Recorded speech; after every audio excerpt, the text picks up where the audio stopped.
volute and an extra fret. That's right. One volute, 22 frets. Every guitar. Get what you deserve. Hank Butt Guitars. It's about 1.5. Okay. Well, that's the thing. It's like that's considered thick, but if you sand the angle that you want, I don't think it really matters how thick it is.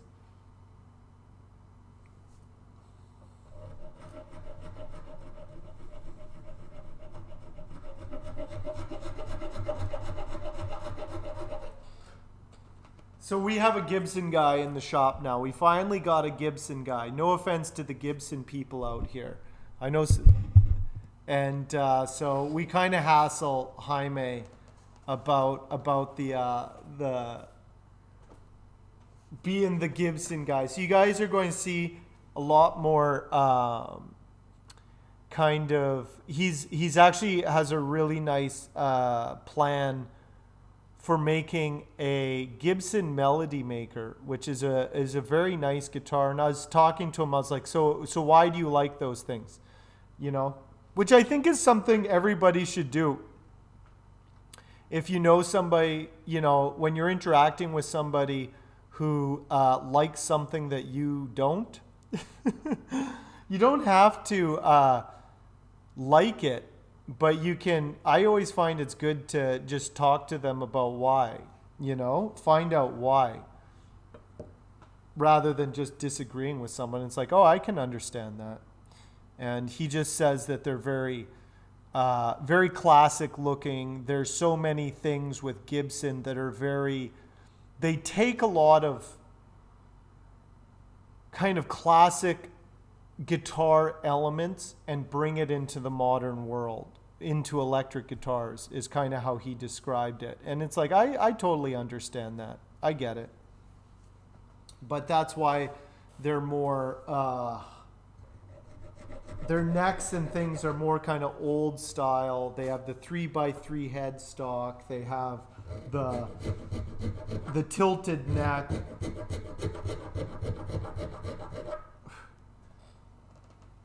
More like a violin, you know, things like that. Hey, Dicel, how are you doing? You're okay with me making fun of Gibson? I'm not like too much, like, I don't knock Gibson. I just don't build them. I'm definitely more like, I like Fender, I like Ibanez.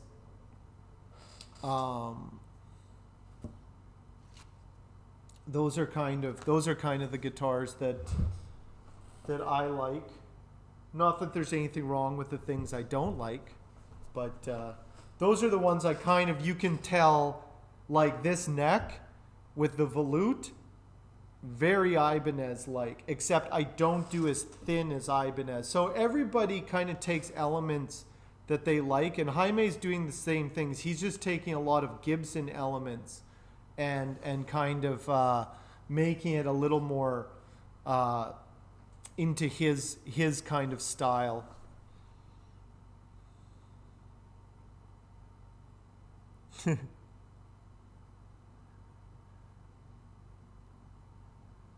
Yeah, exactly. Yeah, I don't. That's actually a good point. I don't subscribe to the vintage Gibson specs as like, this is the best. Like, it's just what they did in the factory. And I don't subscribe to that where people like, and that's kind of a problem with the kind of brand oriented people, is that they elevate the vintage spec to this realm of untouchable, when really it was just like, that's what they were tooled up to make. The guys were carving necks. They vary wildly depending on who is carving that neck. So I don't really subscribe to like, oh, this vintage spec is it, you know? But that's just me. I'll tell you a story. Yeah. Oh man, Metal Dad has an Ibanez headstock tattoo. So yeah, you're kind of you're branded at this point. Yeah. Um, so somebody was telling me that this guy, I'll tell you a story. This guy ordered a very specific old Gibson model of guitar from the custom shop, and it took like 2 years to get it. He spent a lot of money on this thing, and it was such an old model, it didn't have a truss rod in it. And he was like, they have necks like baseball bats and they don't have a truss rod. And so for some reason, that's what he wanted, right? And anyway, he got the guitar and the neck was warped because there's no truss rod. And then he was complaining from the place he ordered it from, who ordered it from the custom shop, and he's like, this guitar is unplayable. And it was like, well, you know, you didn't get a truss rod.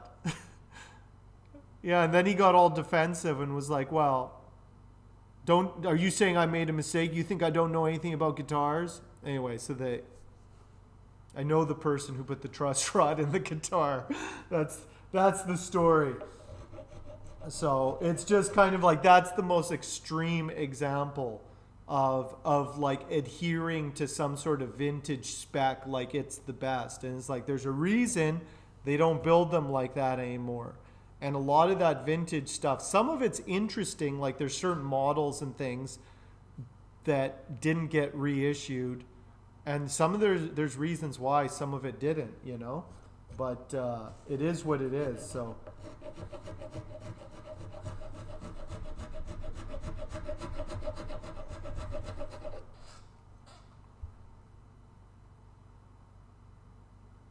yeah.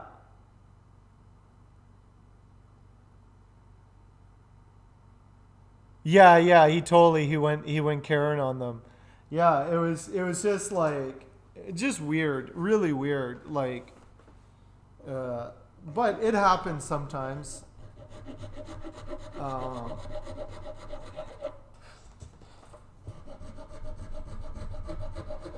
I think there's always that kind of mentality, and I'm not saying I'm immune from it, um, but there's always kind of a mentality that how they did it in the past was better than the present, and that's not always the case. And so sometimes there's this misconception, because people were actually carving the necks in the factory, winding the pickups by hand, that they were better. And in some respects they were, depending on who was the one doing it. I've worked in music production facilities, and the quality varied dramatically depending on who was working on the piece. That's why I always had to do the high-end pieces, because I was consistent. So when I was working in production facilities, it they just need something consistent. That's really hard to get when you have hand work, because not everyone's the same. So, oh, nice. Oh, nice. Oh, I appreciate you being here, Samit. If you're into more guitar related stuff, there's a whole group of us here on Twitch. I know you're new to Twitch. I don't know if you ever use Discord, but we have a group Discord with a bunch of us. And there's a bunch of us that all build guitars in there. But just keep watching, and Bumstead and Aces have been plugging different builders in here if you're interested in more. Bumstead, Aces are also building. Guitar Show Oz, a bunch of other guys. Yeah. Yeah, there's some designs, Metal Dad, that they're just committed to and they will not change. You know, it's their signature. So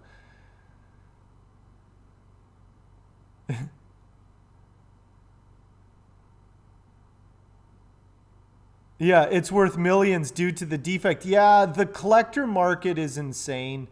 It's absolutely insane.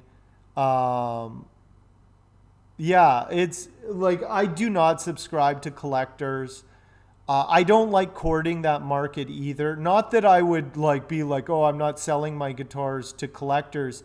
That's a different um, that's a different scene that exists in guitar, custom guitars, which is it's interesting. Those guys do pay good money for guitars, but then it's sitting in their room, you know, and not necessarily getting played, or they're flipping it.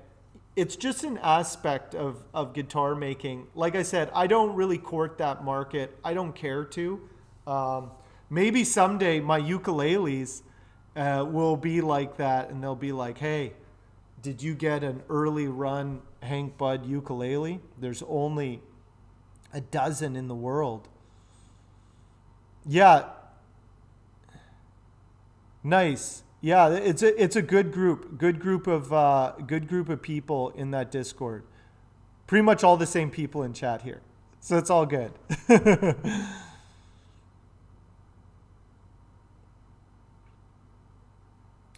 Yeah, I'm not too familiar with that either, Metal Dad. Like I said, it's I'm obviously I lean.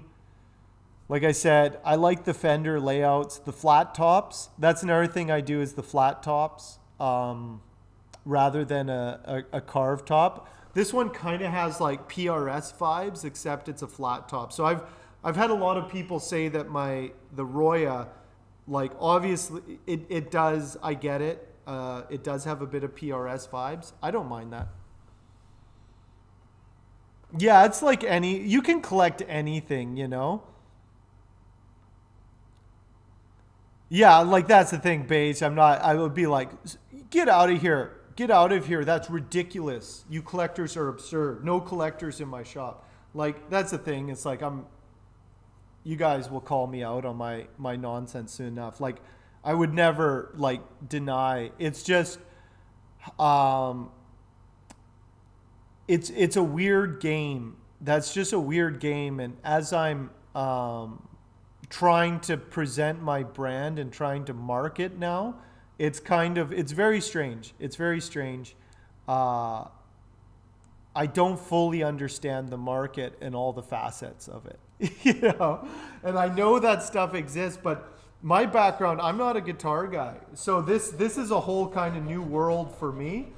Uh, so I'm kind of learning.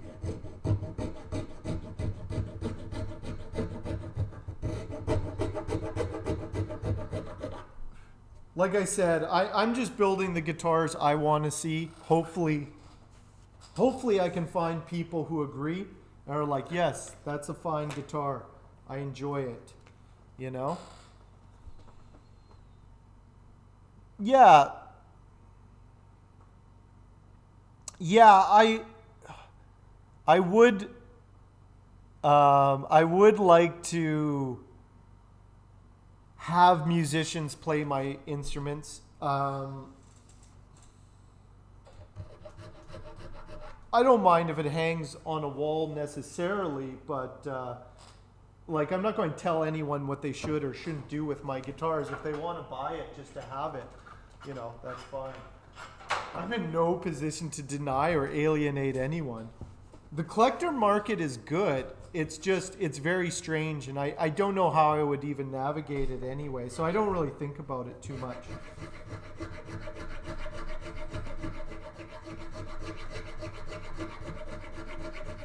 I'll just make my guitars and hope it they get out there and people like them. It's about all you can really do. You can't really control where things go when you're making things, like when you're making art or whatever.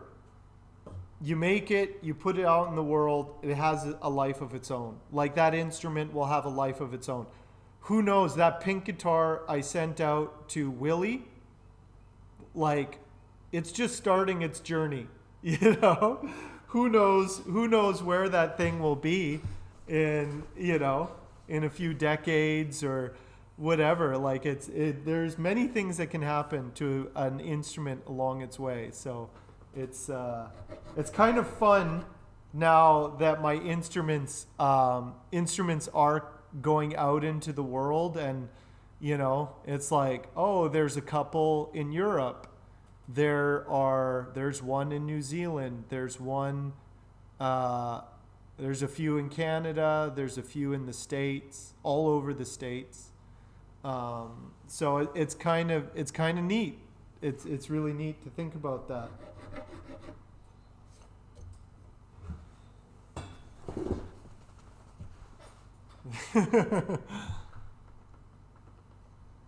Always let me know what the pink guitar is up to. Nice. Oh, Terry. Terry, thank you for that sub. Terry, get yourself some tickets for that. That's very nice of you. Get yourself some tickets. You got to get what's coming to you, Terry. I appreciate that.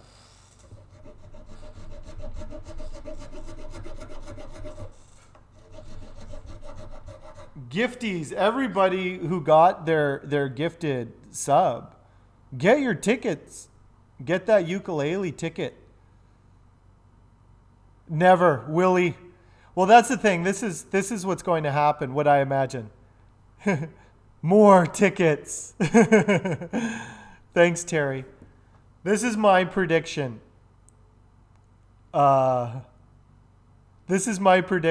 Is Willie, the Willie guitar collection will grow. Will just keep growing. Willie will keep winning guitars, buying guitars, getting guitars, until finally the Willie Won't Go estate will be so huge it will become a guitar museum. That's where this is a possibility. It will become a guitar museum fish sanctuary. If all the trends in Willie's life keep continuing, in a couple decades, it's a guitar museum fish sanctuary, an aquarium. Aquarium, guitar museum. If these trends continue, if she keeps accumulating guitars and fish, this is where it's going, which I'm totally on board with.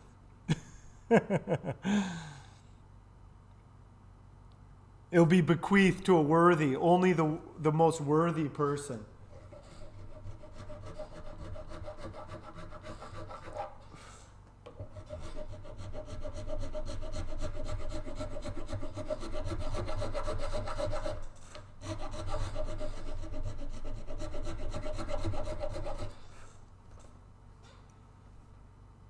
I'm writing that into your will, but how will you know if they're worthy? Do they have to go on a quest? What makes someone worthy? That's going to be a tricky interpretation for the estate.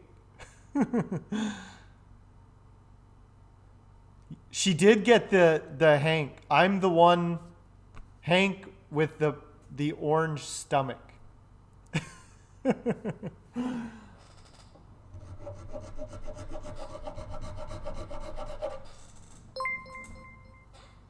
Hey, Sunfire recedes. Sunfire recedes. I don't know if I got that right, but thank you for that follow. Sunfire's eyes. I think I got that. A Hank subscriber. It'll be a subscription bonus.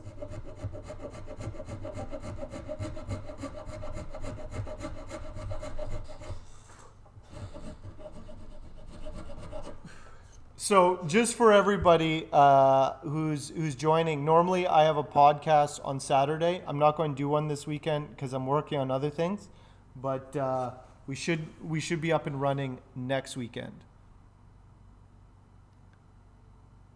So Manny will be the silver with the orange fins. I think that suits him. Sorry, Manny.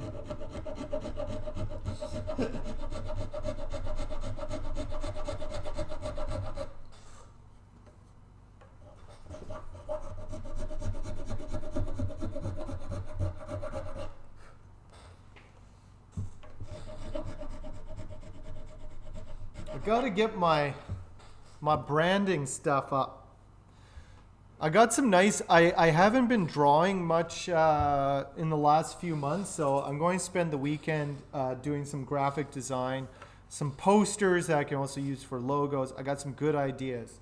I've been looking at some other stuff. Oh, I am going to do an illustration of the Pank guitar, Willie. So get ready for the Pank guitar. Sassafras. Sassafras.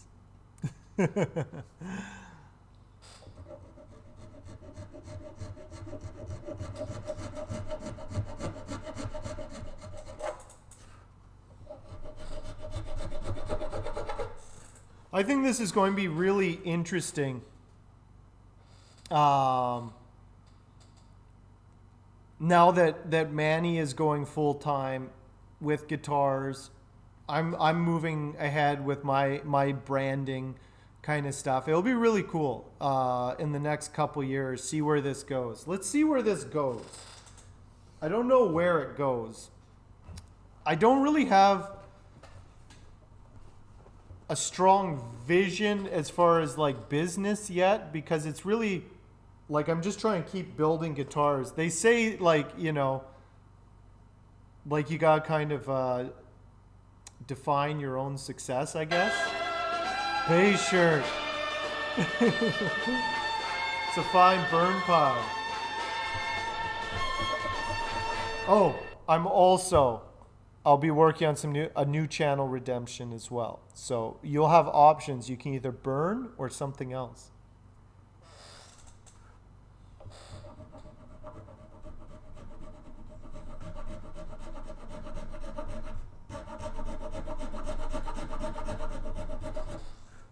But it is kind of interesting.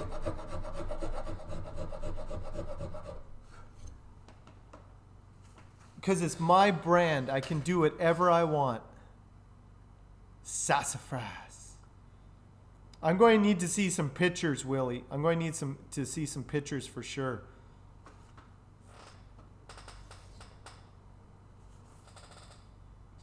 Where is this going? We will see.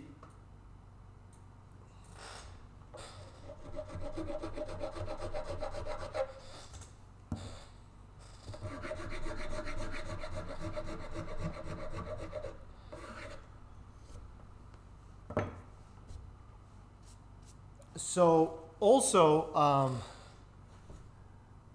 you do, yeah, I do what I want.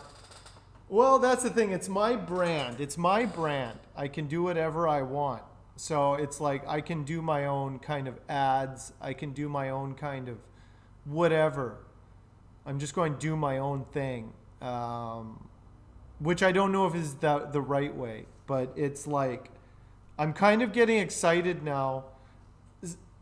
Sometimes what happens for me is I get kind of frustrated with the business end of like selling guitars. Like I just want to build guitars and stream and just do my thing, and I don't want to do the other things, you know, because I find them not as fun. A lot of sounds very immature, but a lot of what I do is emotional motivation. Like it's just like I get into guitar building because it's like I get like excited about it and I do it. I don't get excited about writing bios and building e-commerce websites.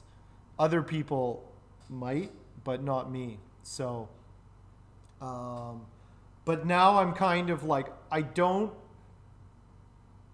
constructed a poor mental image of what I wanted to do as a business. Like I was like fighting and being like, oh, I don't want to do that, you know, and stuff. But now I'm kind of like, I've kind of rearranged it in my head. I'm like, oh, what kind of creative things can I do for my business, and where I can incorporate my art into other aspects of like, you know, doing merch, doing website stuff. So it's like I can find ways to make it creative and fun.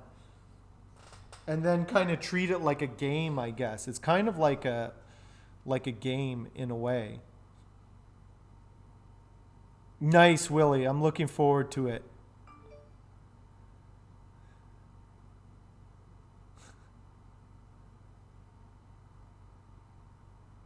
Hanks Bud, no, Beige. My guitars are not vulgar.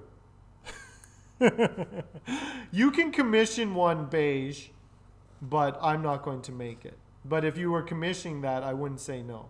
But I'm not going to just build it. Okay, Terry, thanks for those subs. You have a good day. We'll catch you again. We'll see. I'll probably, if Manny's still on by the end of my stream, I'll raid into him.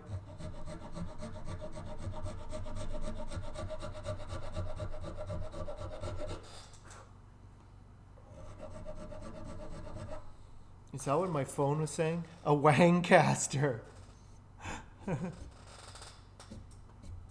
I don't do those obscene things.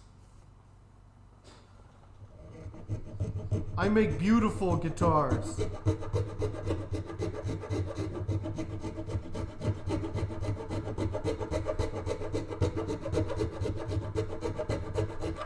No obscenities.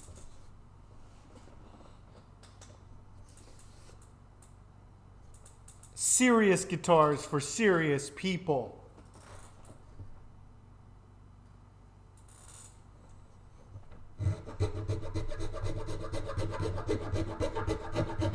That'll be another one of my slogans. Serious guitars for serious people. And it'll just be like a bunch of serious people holding the guitars, but not playing them because they're too serious.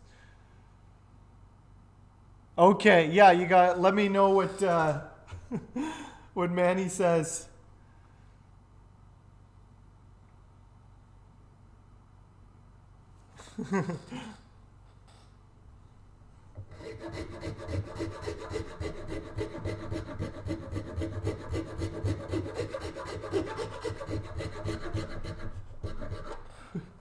Fishes.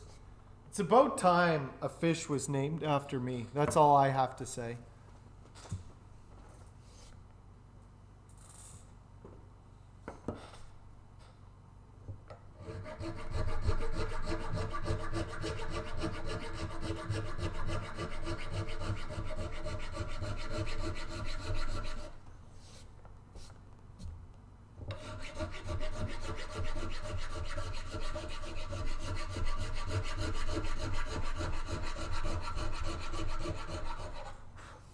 So one of the things after I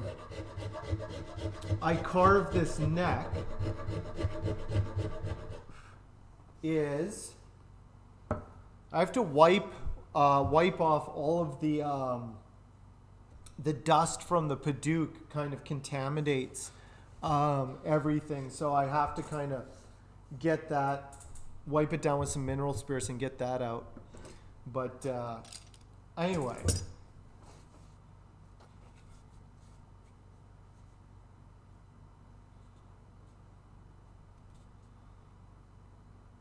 Yeah, that's good. I still need to take a little bit more off the back there, but you see the volute is starting to form. I always leave, obviously, like, I take it to the spindle sander and I take a bit off the back and then go to the edge sander. I think it's still a little thick. Here's a tip is a lot of times when you're drilling out your holes, it can sometimes chip out on the back. So I never drill the holes when it's thicknessed all the way. Usually I leave about 1 millimeter on the back so it's just a little thick. And then when I drill it, if there is chipping out, it'll clean that up. So who's messaging me? Oh. Who's mess? Oh.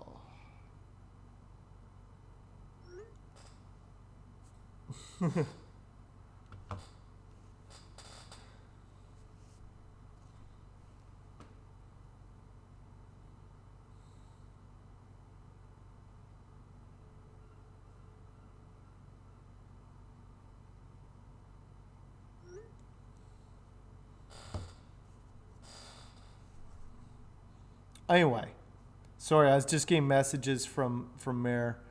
Um, anyway, what was I saying? By messaging me while I'm streaming. Don't they know? Don't they know? Okay, this size is about good. um, so here's one of the things I always leave. Yeah. They know I'm streaming. It was Meredith. His guitar. It's a disappoint. I got a disappointing message about a guitar. I don't want to talk about it right now, but I'll tell you. I did a short scale Freya, and I thought it would be interesting to do because we got a commission to do a short scale guitar, and so I made myself a short scale, and then we made another short scale Freya, and this guy bought it. But then he just brought it back and he's like, it's too small. So it's kind of like, it's not for everyone. There's kind of a reason why the scale lengths are the way they are, you know? Like you can do shorter. I don't mind the shorter scale lengths. But if you're used to like a 25.5 inch scale length and you switch to a 24 inch, it does take some getting used to. And especially if you have really big hands and you start going up the fretboard a little bit. The frets can get closer together. If you have, I don't have that problem. I don't have giant sausage fingers, but if you had like bigger fingers and stuff, it would make fretting a little bit difficult. So the short scales aren't for everyone, and there's a reason when you do niche stuff like that. It's one of those things where it can alienate a potential buyer as much as it can intrigue another. You know what I mean? So it's kind of like when you do that, you limit the scope. But you also want to kind of add some interesting features and try things. Like it was worth trying. I don't know if I'm going to do another 24-inch scale guitar unless I'm commissioned to do it at this point. I don't think I would do it again on spec. It's just too niche. So I still have to take a millimeter off the back here. Not that that's bad. Like sometimes that's good in that people commission guitars because they want something that they can't get anywhere else, which is fine. Like I don't mind that. And it's like if they want, you know, a weird, like whether it's a short scale or a baritone, you know, you can have that same problem with somebody like getting a baritone guitar with a longer, like a 30-inch scale length and being like, ooh, I can't really play this, you know? They might like the idea, but the reality is something else. Oh, there it is. I need my Shinto rasp. But anyway, that's too bad. I thought we were winning. And then it turns out we're not winning today. That's okay.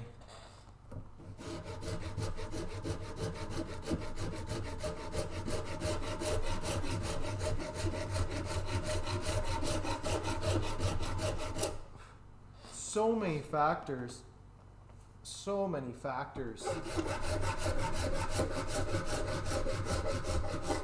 I don't like to obsess about it too much, like, oh, what's the right thing to do here? What's the wrong thing to do here? That guitar that the guy just returned was one of my favorite Freyas that I worked on. It had a Purple Heart fingerboard with that kind of peachy pink body, and the purple and the pink just worked really well together color-wise. I was really happy with it, and it looked really cute, but it was small, but that was kind of what made it cute, you know?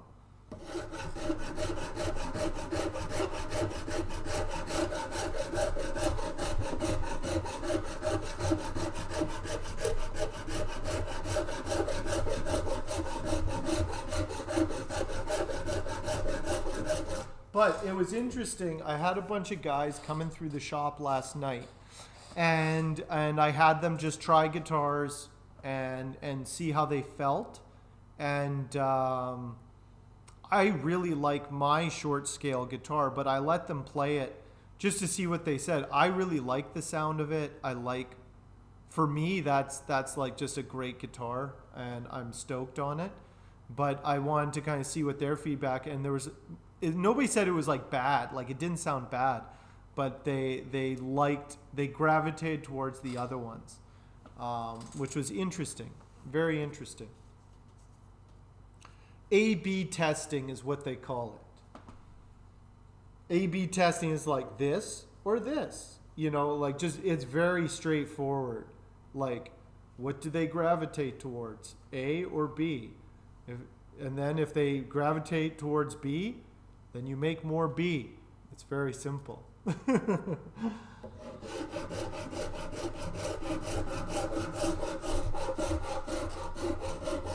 But most of my guitars, I'm doing 25.5 inch, which is, again, that's the standard Fender scale length.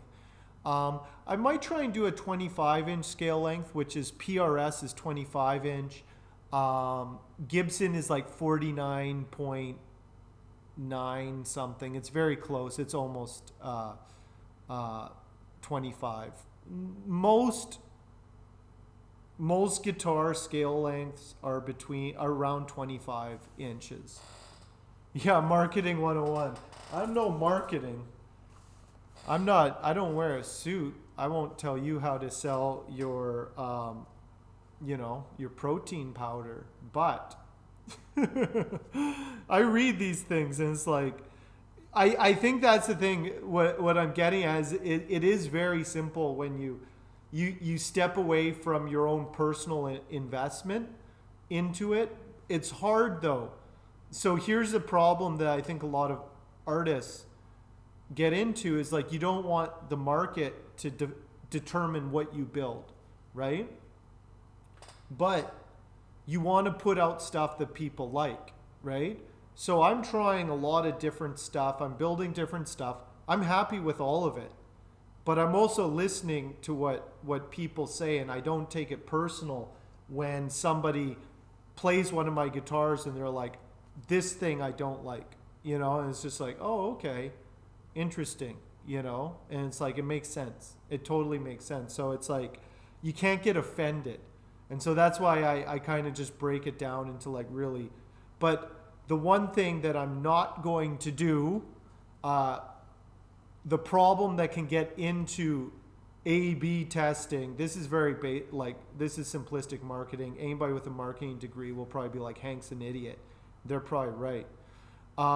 But one of the problems you can get into is if you don't want to innovate or prototype, it's actually cheaper to follow trends.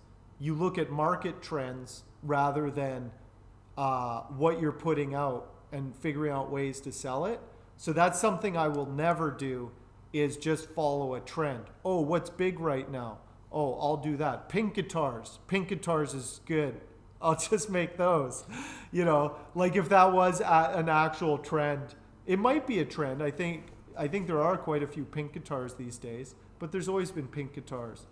But it's kind of like, I'm not going to follow trends necessarily. So that's the one thing I won't do. So it's more work that way to make something your own, rather than just being like, I'm going to put out vintage tellies and get vintage spec and put that out, or whatever's popular, So there's that, if that makes sense. I don't know if that makes sense.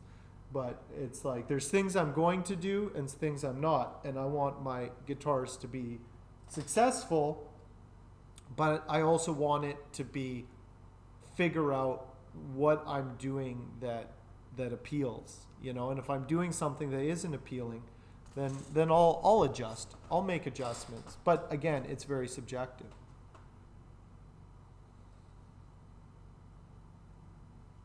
Oh. Sorry, Meredith. Meredith messaged me guitar stuff. Guitar stuff.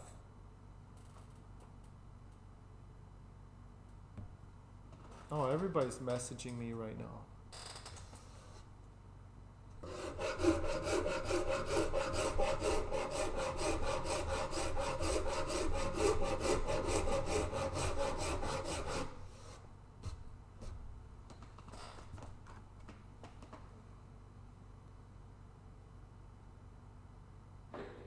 Oh, I'm getting raided. I'm getting raided. Positively Crafty, how are you doing? Welcome, welcome. How are you doing, Crafty?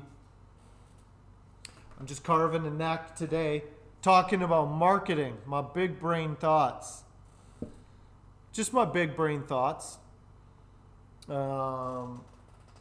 This is what goes on. What's going on, Positively Crafty? Can we get a shout out for Crafty here? What were you working on today? I'm just carving a neck right now. I'm just doing my volute. Most of it is rough carved. Design some beadwork. Nice. I'm just carving this neck. I'm doing the volute. I don't know if you've seen this yet, Crafty, but this is the next guitar. Pressure dyed Burl. Oh, you here for the Burl? You're here for the Burl. Okay, here's the Burl. Burl is in this year. Let me tell you, here's another thing. Oh, thanks, Miss Alay. Missily? I don't know if I got that right. Anyway, this is a crazy top. Missy Lee, that makes way more sense. Missy Lee, I'm sorry. Thanks. That makes way more sense. Oh, Burls are great. So this is pressure dyed, and it looks like a painting. That's why I got it. I didn't make it, but it looks like a painting. Speaking of market trends, following trends, Burl is in this year. We're all jumping on the Burl bandwagon. I was just saying how I don't follow trends, but then I pulled this up and I'm like, this is totally a Burl. This type of Burl is totally a trend, you know, but I don't think it's going anywhere. Yeah, it's very, very impressionistic. Let me throw some. I'll throw some mineral spirits on so you can see it in its full glory.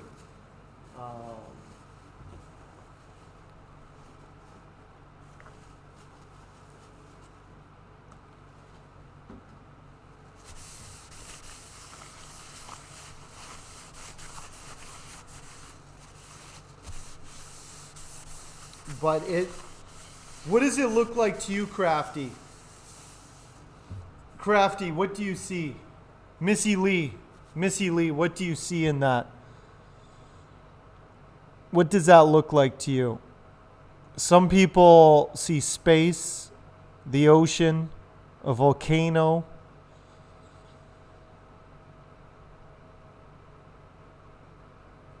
A sandbar, nice. Yeah, coral. That's what tide pools and coral, ocean and sand. Yeah. So that's kind of what I was thinking as well. So that's why I did I'll show you the headstock. I did a bird's eye maple fingerboard on there, which kind of does have kind of a sand-like effect, and then I have enough of the burl for the head cap as well. So I think I get kind of ocean vibes from this, but I get the other stuff as well. I'm going to put chrome hardware on there, so it's going to be like reflective. You know, it'll kind of give it that kind of shimmer, I guess. This time-space continuum, yeah. Oh, I think so too. I'm kind of going all out on this. I'm making this is a showpiece guitar for sure. Um, oh, I appreciate that, Crafty. I'm really happy with it as well. I've been really careful too. I didn't want to make a mistake on this thing. Some of it, when I was doing all the machining on this thing, I was so nervous. It all went well, but there was a few hiccups here and there where I had to like intervene and make sure it wasn't lost. But there was definitely a bit of tension, bit of anxiety when I was working on it because I was just like, man, I just don't wanna lose that, for anything. No mistakes. I want this thing to be just, you know, not necessarily a perfect guitar, but like just very, very high quality. Padauk body. Yeah. It's like this is a one of a kind top. Like something like that is just insane. Uh, Most of the time the Burl tops are very different. They're very lots of resin in them. I hope I'm succeeding. I got to turn some heads. I got to get attention for Hank Budd Guitars. Show them, hey, I can build guitars with the best of them. And then the headstock, I scarfed the Padauk and the maple in there, as you can see. And I think that's just a neat looking feature. Just a lot of neat things to look at with this guitar. But it's going to be a very, very functional super strat kind of style. But just everything is kind of interesting. Obviously, the attention is on the body, the front of the body, the headstock. But I also wanted not to necessarily have things plain, but to just be interesting without taking away from the top, like, but I think the Padauk looks very nice. It kind of looks like a cartoon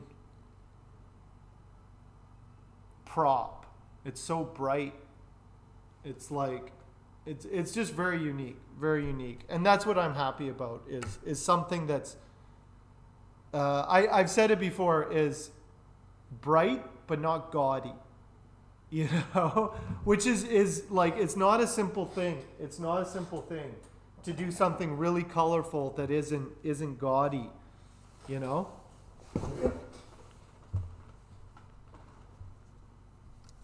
Well, I've been taking my time, Crafty. Really taking my time. So far the body's all good. The neck is good. All the cuts are done. At this point, all the holes have been drilled. All the cuts have been made. So everything from here on in is handwork, which is just like, I'm kind of just, I can kind of relax a bit and just concentrate on just making a really nice neck carve, sanding everything just perfectly, doing some really nice fret work on there, and just having like just a really good, like the same thing I do with all my guitars, but just like it looks really good, but also do all those little detail hand things that kind of make it a really nice instrument. Now I think that's the thing. It's like I got all the woodworking aspect done. Now it's time to focus on what will make this a good instrument, if that makes sense. I'm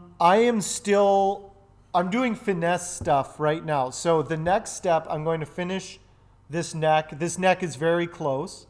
And then I'm going to radius the fingerboard, put frets in, and then I can start bolting it together once I'll put the frets in. Hey, Bats and Dewdrops, thank you for that follow. Yeah.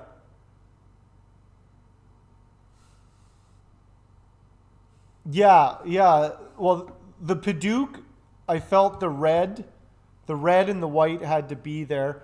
The blue is the main thing. I added.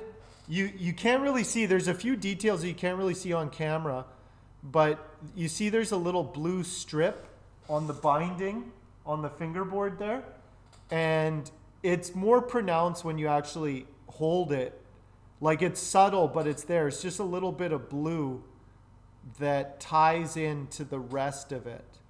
And I was going to do blue fret dots, and I did a test, and I didn't like it. So I backed off of that because I wanted a little bit of blue to tie into the fingerboard, but that wasn't the right way to go. So I've been just seeing where things are going and be like, no, that doesn't work. Back off on that idea. So it's just going very slow. Hello, Emmett. Emmett's here. What's going on, Emmett? What's going on, Emmett? Come here. Come here. Come here. No, he has no time. No, get out of there. Get out of there. Gotta get the Emmett cam. What's going on, Emmett? He just woke up from his nap. What's going on, Emmett? Megan just messaged me. She's in Thunder Bay, Ontario right now. Emmett's doing okay. Emmett's doing okay. We've just been going for lots of walks and stuff. I took him to a lake today and he enjoyed it. So all the details. Yeah, exactly, Crafty. Like I'm sure you've worked on stuff before where it's like you kind of have a vision, but it also kind of changes as you're putting the piece together, like what components work with what colors work with what, you know. And it's slow going, but I'm not going to rush this thing. There's no need. Emmett. Oh, that's it. Emmett's had enough. That was it. That was the Emmett cameo for the stream. He's like, hey, what's going on here? Anything to eat? Goodbye. He literally just walked in here for a snack. I think that was his whole motivation of walking in here, is just like sniffed around. He's not starving, by the way. He's not starving. Yeah, I'm out of here.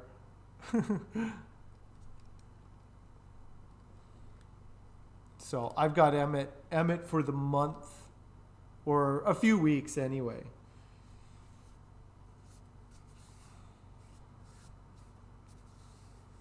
Anyway, so what I'm doing right now, I'm just getting the thickness of the neck down to what I like. So I measure it with my calipers. Between the fingerboard and the back of the neck is about 21 millimeters. And then how I curve the sides is kind of what's considered a soft C kind of shape. And basically, I try and keep continuity through my builds by just how it feels.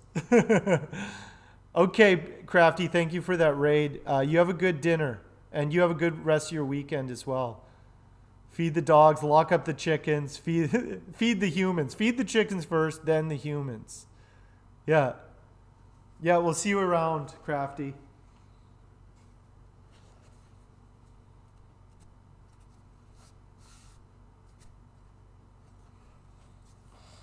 Anyway. Slowly bring this thing down. I kind of like how that looks. So here's another thing that would look gaudy but would look kind of neat is I've done this before. I don't actually I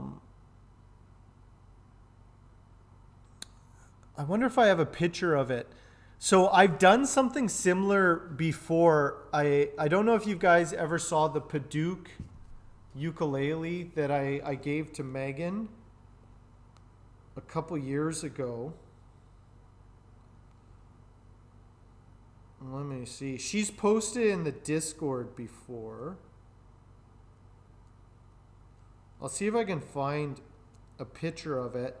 So I'll show you. It's like a candy cane neck. So I did the same thing, except I let me see. I think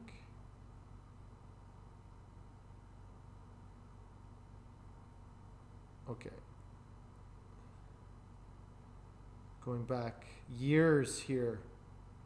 I just want to show you, I don't have a picture on my computer. I might have a picture here on the phone of this candy cane neck I did. And it was just a bunch of multiple scarves. Here we go. Oh, I totally forgot about that one. Where is it? Why can't I find it? Give me a second. Oh, I can't find... It's weird. Weird. Anyway, what I did was so when we cut at an angle here, it's called a scarf joint.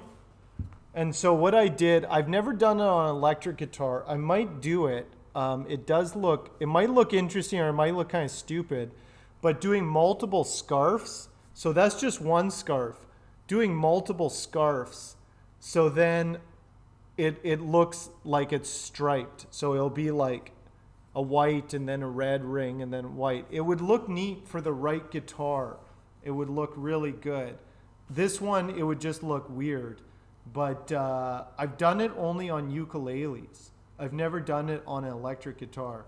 But I might try and do that. I have a process, a secret process for how I do it, because it can be kind of complicated to get it to work right and be even. And I have a process that I figured out. Maybe one day I'll share it when I do it. But anyway, in the future, it also uses a lot of wood, so it's not very economical wood-wise, but it might look kind of neat to do like a striped neck, and it definitely would look good with like red and white too. So very candy cane, but then people would just look at it and it'd be like, oh, that's a candy cane ukulele or candy cane neck. Why can't I find? I really gotta, it's much better to just show a picture of it instead of just explaining it. The one that Blakely got, I'll show you an example. So this is a neck. Oops. This is the ukulele that DJ Rockin' Raj's daughter got, which is kind of insane. So I scarfed a bunch of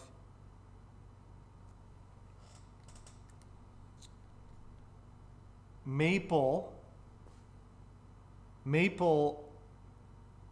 rosewood, and walnut together, and then scarfed them into a neck. So, and then made it into, man, I did these like a while ago. I totally forgot that I did the volute like that. That volute's pretty interesting. Yeah. Anyway, Blakely got that one. So I was thinking, the thing I was doing with these is, luckily with ukuleles, there's not much string tension on a ukulele. So if there was any sort of stability issues with joining all that wood, it's not too bad on a ukulele. Now,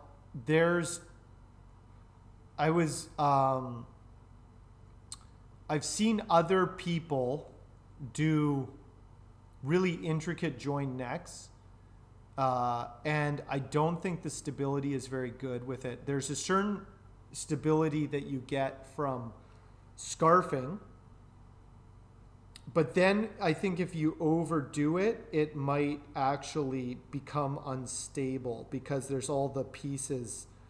There's just too many pieces kind of shifting around. Oh, here we go. Here we go. There we go. So there is the candy cane neck. So you can see this is kind of like where I got the idea. I was like, oh, that would be neat to just scarf in a piece of Padauk with the maple. I'll show you another so you can see the back of it. Yeah. So then the back of the neck looked like that. That's how I knew that this would look like that when it was done, because I've done it before on instruments like this one. Now, I don't know if how that would look on an electric guitar to have like just a bunch of red. So if I kept doing that all down the neck, I'd have all these like stripes, these red and white stripes, which might be kind of interesting, but also be kind of like goofy looking too. It's also kind of goofy looking, which with a ukulele, it's okay because ukuleles are kind of cute, you know? So this one, you can see it's just cute looking, you know? With an electric guitar, I don't know, it might work. Dicel, you need 1,000 more Hanks for the neck to get another ticket. You need 2,500. Well, not 1,000. You need 800. 800 more. But anyway, lots of things that you can do, and I've talked about it before, and you see the process. You may not see all the work. You're patient. I know you guys don't see all the work I do. A lot of what you see on stream is more of the hand work, specifically sanding. But I do include like the stream in my decision making process. So you see all the decisions I'm making along the way. And that's the thing with guitar building or any sort of art, I say it all the time. It's all about your decision making as you go. You're just making choices, stylistic choices, wood choices, finishing choices, hardware choices. There's so many choices.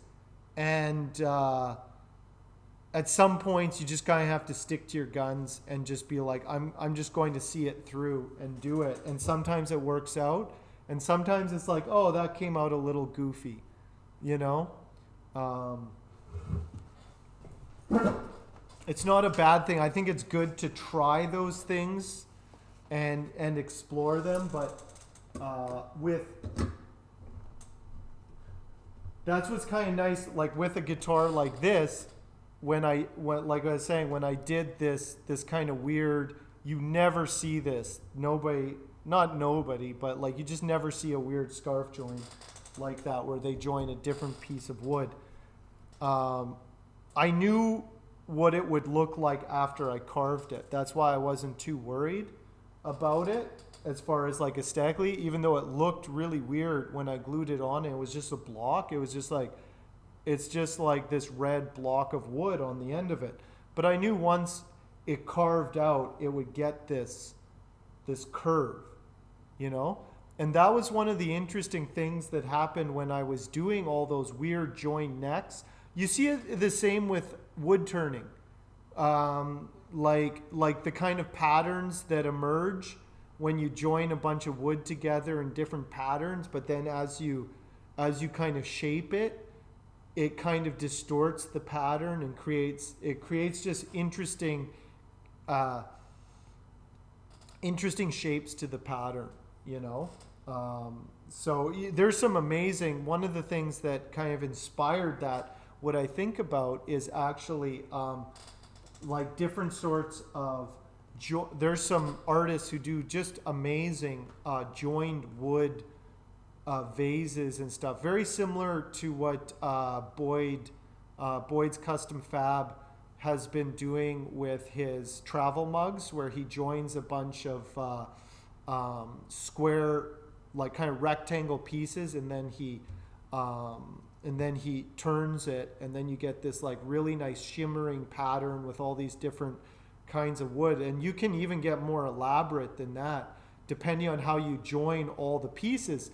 But when you see all the pieces together, it just looks like a block of a bunch of like geometric shapes. You don't really know what it's going to look like until you carve that round shape into a bunch of hard lines. So I was kind of inspired by a lot of that, and I think that's what's kind of interesting. Like I like to look at a lot of different woodworking and stuff, what they're doing, and it seems kind of like, yeah, there's some neat stuff that people are doing with cutting boards. You know, there's neat stuff that people are doing with kind of everyday items that you don't really think of as a art piece, you know, but it's like, it's all in how you fabricate the wood to it. And then I've been taking some of those ideas and applying it to like guitar bodies and stuff, because it's all woodworking in the end, right?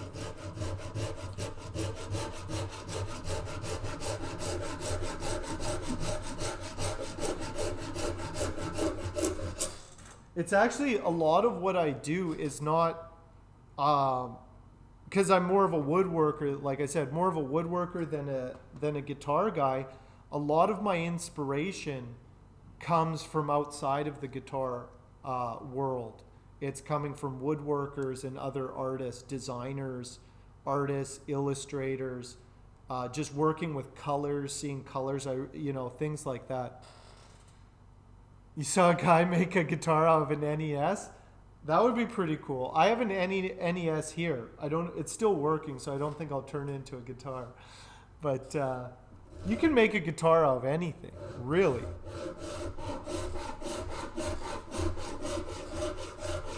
You can make a guitar out of a 2x4 and a wire and a pickup and a PS2. I would make a guitar out of a PS2.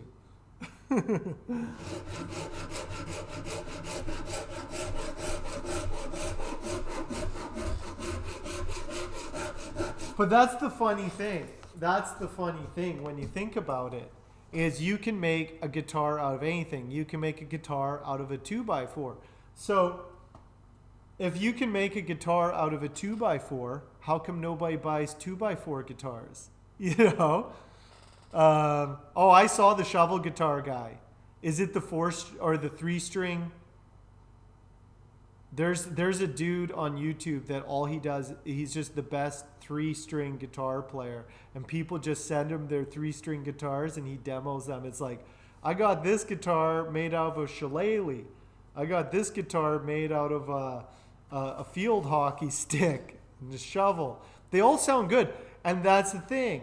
What he proves with the shovel guitar is that it doesn't really matter whether it's made out of like a cigar box or a shovel or whatever. How well do you play it, you know? How do you rock that thing? But there's also that other thing where it's like, yeah, you can make a guitar out of a shovel. How many people want your shovel guitar? You know, like if I just had a wall of shovel guitars back here, it'd be like, and it would be like, Hank, just build a regular guitar, and I'd just be like, no, I only build shovel guitars. That's my thing, you know. And they just keep piling up in the background, you know. Hey, Brafer Bunch, how are you doing? The bedpan 3-string, I saw that one too. You know, Hank Bud's shovel guitars. You can go shovel and you can play when you're taking a break from all your shoveling. I don't need to buy followers. I got the best followers in the world.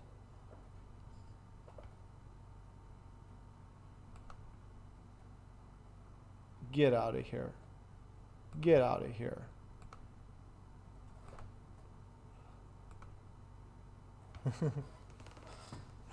I already bought followers. Bray, thank you for showing up. How much was that? I buy followers with Hanks.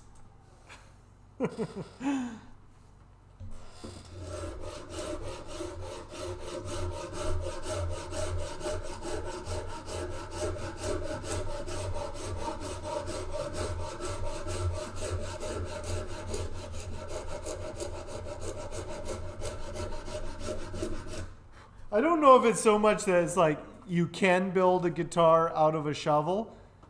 It's more of like you don't have to build a guitar out of a shovel if you don't want to. There's other things you can make them out of. But I think that stuff is really good. I think that stuff is really good to just show that you can make a guitar out of anything.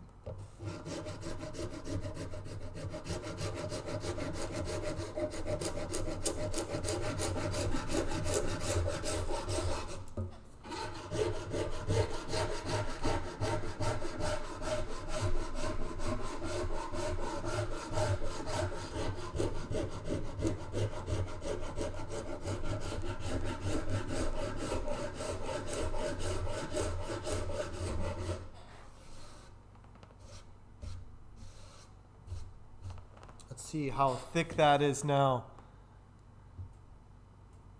You bought followers already? Better deal? Yeah, it's like, come on. How many followers you got? Give me those followers. I need those followers. You like the sound? It's ASMR. Some ASMR.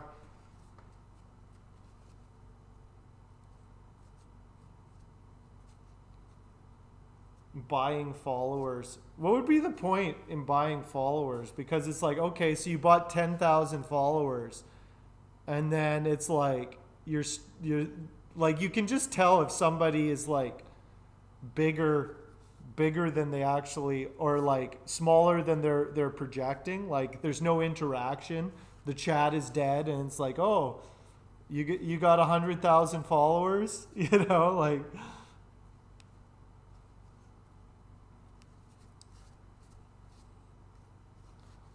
I pay everyone to be here. I'm paying you all right now. Wash tub bases, yeah. Never say never. I don't know. I don't know if I'll be doing a wash tub base. I'm not saying I'm not going to. Somebody has to build them.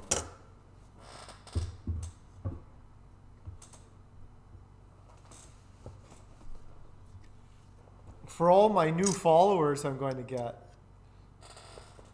You're making money right now. Check how many Hanks you have in your Hank account. Do ! Hanks. You're generating Hanks right now. Yeah, Metal Dad makes good money in here. Good Hanks. Hanks in your Hank account. Those Hanks are worth real world assets. Let me explain to you. Hanks with an S. Hanks. Hank coin to the moon. Chicken Meister, how are you doing?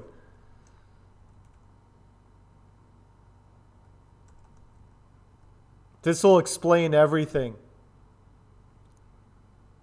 And then to see, that's it. 400 Hanks. See, you already have 400 Hanks there. You have 400 Hank coins. Just for being here. When you get 2,500, you can enter the new giveaway and exchange those Hanks for the chance to win a real ukulele.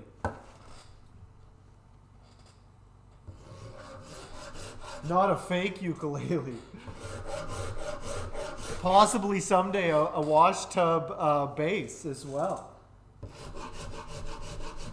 One day, I'm thinking about, I really like doing the giveaways. I think at one point I will do a giveaway. Not now, but one day when I get bigger, when I can buy enough followers. Um,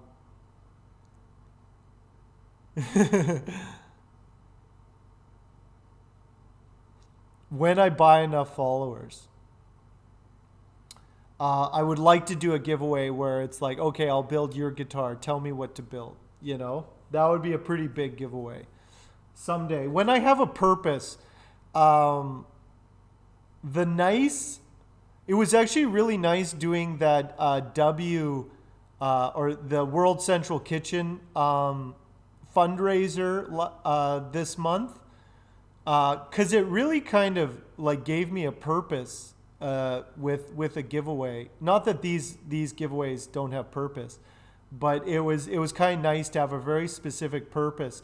So if another opportunity for like a charity or just some event or something comes up where it's like I want to do like an event thing, that would be a neat one to do. I think my next event stream will be in May. Rage Guitars is coming up here. I am going to do my 24-hour stream, and we'll see how that goes. I don't know if I'm going to do it like a charity stream like Manny did, but it was good to see Manny's 24-hour build and then be like, okay, I'm going to do, that's what I'll do in May. In May will be the 24-hour build. You're rich in Hanks. Yeah, Metal Dad, you got a respectable amount of Hanks. Hank going to the moon. It's kind of neat. Another thing that's kind of happening with this channel is now that I'm a little bit bigger, I feel like I can do more interesting things, and it'll only keep growing. So the more people watching, the more subs, everything. Not that it's like I need those things to do what I'm doing, but it's kind of like all those things, like eventually I'm like, I could do some real fantastic event type streams, which would be really neat. In the meantime, I'll just keep building my guitars. The main thing, actually, the thing I gotta wrap up before the 24-hour build, May, I'm wrapping up all my collaborations, my ongoing collaborations that I have yet to do. I keep saying it's like I gotta get. Actually, maybe I'll do that this weekend. Cut Karen's body to burn. Papa Doom's guitar for the graphic that he's putting on it. The body's done. The neck is ready to go. I have a bridge. I can probably start spraying that. I should probably pick up some paint, some pink paint this weekend to start spraying that thing. Get that thing moving, to get that out of here in May as well. So, got things on the horizon.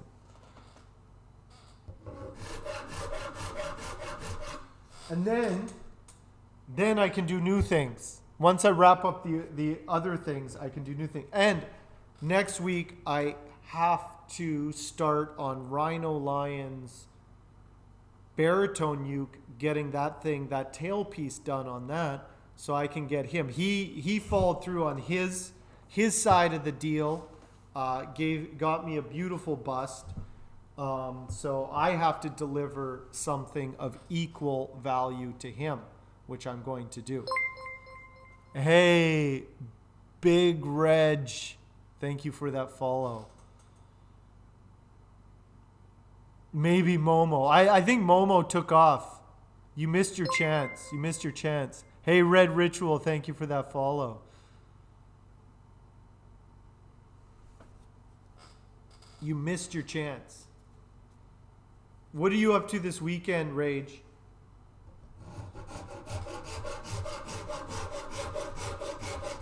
I am really looking forward to Rage coming up again. Um, I had a real good time with Rage in person in November. No, sorry, not November, September. In September, Hemmel came out as well. It was awesome. So I'm looking forward. I can now go and visit Rage. We can just go visit each other like regular humans now. So it'll happen. We don't even need an event.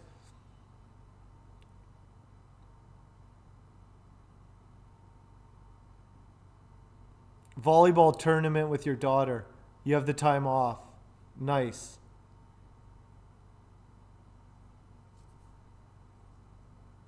We need to plan your 2-year anniversary. Oh, yeah. It'll be a big event. A big event. 2 years.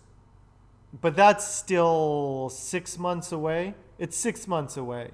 The main thing, like I said, goals. You have to ask for the day off in advance. Yeah. Actually, let me just check. Let me check what day that will be. September 25th is a Saturday. It's a Saturday. So I can either do it on the Friday or I could do it on the weekend.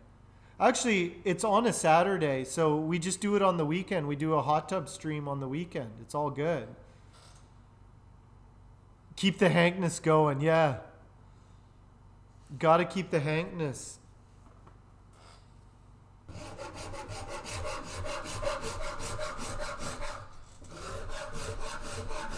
Oh, I have exciting news as well. You found the best banana hammock. Nice. Excellent.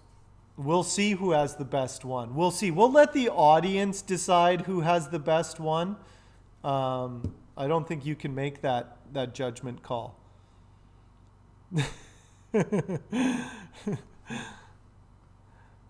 Peep this, yo. Peep this. Okay. Do you guys remember months ago I was talking about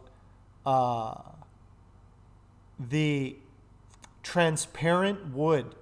Have you guys ever heard of transparent wood? It's a new thing. Basically what happens, I think you use sodium chloride, you put the wood with sodium chloride, like you pressurize the sodium chloride into the wood, and what it does is it burns away the protein walls, like the fibers of the wood, and then you fill it with clear resin and it becomes transparent. It's still wood, but all the bonding fibers that make wood the color it is are dissolved. I'm serious. This is a really thing. If you Google transparent wood, these scientists from Korea figured it out. It's a real thing. You can make wood transparent. Anyway, I was chatting with a woodworker next door, and he was like talking to a chemist. And he's like, "Where do I get the sodium chloride from? I want to make transparent wood." And I was like, he was just casually like saying that this was a project. I'm like, I wanted to make transparent wood as well. And he's like, well, let's do a science experiment. Let's figure out how to make transparent wood. So I'm just saying, I don't know. He's looking into it. We're going to try and make some transparent wood. Yeah, don't worry. We'll have transparent wood and banana hammock contest. Don't worry. We got all the things here. We got science. We got banana hammocks. We got it all. We don't deny anything here. It will still be wood. It'll be heavier because it has resin in it, but it still looks like wood, but it's transparent or at least translucent. So it's stronger because it fills like all those gaps with resin, right? So but it still has the look of wood. It still feels like wood and still looks like wood, but it's crazy.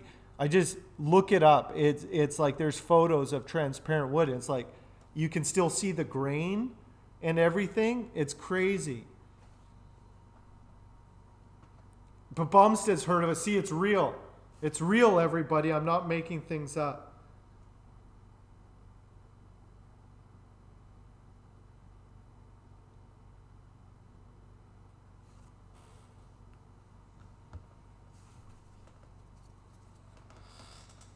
Anyway, we got it all on this channel. I'll keep you guys updated. So that's a project, another project, but hopefully Corwin is a smart guy. He'll figure it out. I'll help him. We're going to figure it out. It'll be cool. If we can do that, at least he's not, apparently it's hard to get it transparent, but if we can just get it translucent, I think that's enough. Like just a translucent guitar would be neat, and then put some LED lights in it and it just kind of glows, or that you can like see inside it. I think that would look really neat, like a transparent top.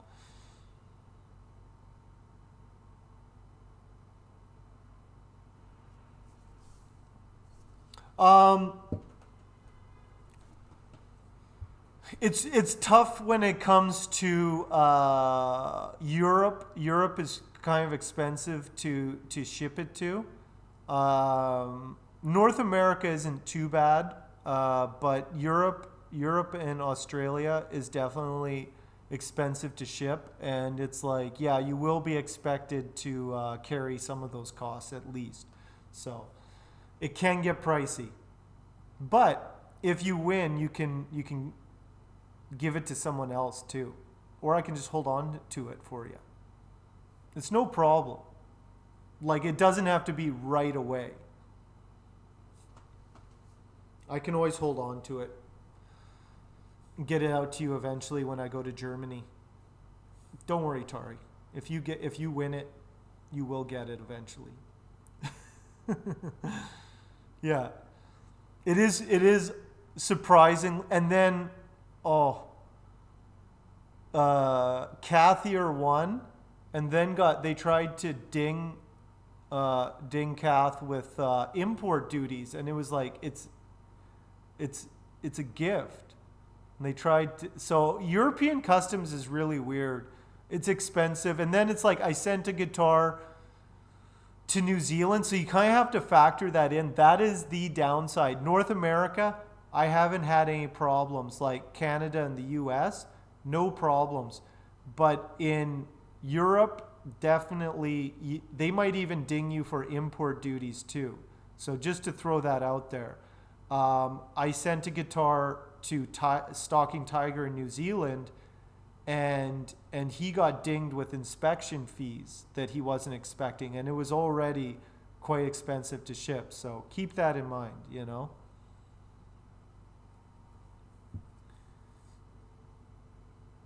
Yeah, you can. Yeah, it's a real pain. So like I know for some people it's like for a ukulele, that's a pretty nice ukulele, but I kind of get it. It's just kind of like, ooh, that's pretty pricey to import that thing. So keep it in mind. I've sent a few instruments. I get the case for the guitars, and stuff like that. I eat a bit of the shipping, but not all of it, just because Europe is really expensive to ship it to. So, and I don't like to ship it by boat, you know. it's a pain. NW, how are you doing? I was talking to Jaime the other night, and he was like, well, what about the European market? And I was like, I do not, like, there is very little crossover between the North America and European markets because of these trade issues, you know? Like we have a free trade agreement with the U.S., so it's not a huge problem shipping stuff there. But Europe is a different beast, and the European laws, how they are very protectionist for European production, and so it's they really ding us when we try and get our products into Europe. I don't know how it is the other way. NW. So can we get a shout out to NW Guitars here? NW, have you ever shipped? Have you ever sold a guitar to North America? And was there any like import duties and stuff?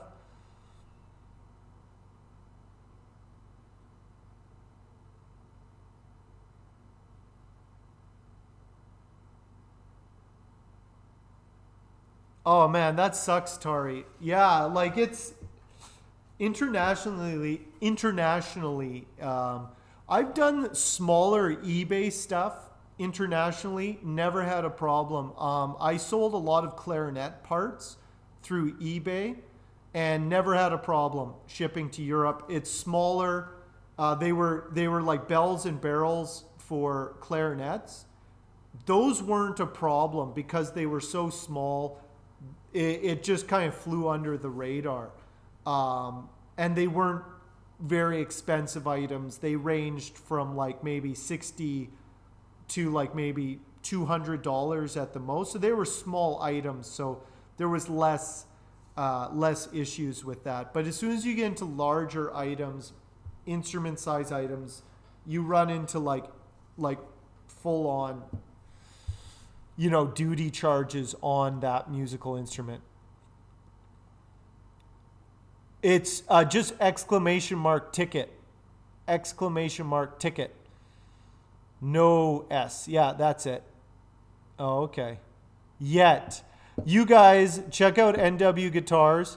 He's winding some pickups now. I just saw on his Instagram, he's cutting his own 7-string bobbin fibers, which is really neat to see. So how's the pickup winding going, Nico? You're doing some really good stuff. I highly recommend checking out Nico's stuff at NW Guitars.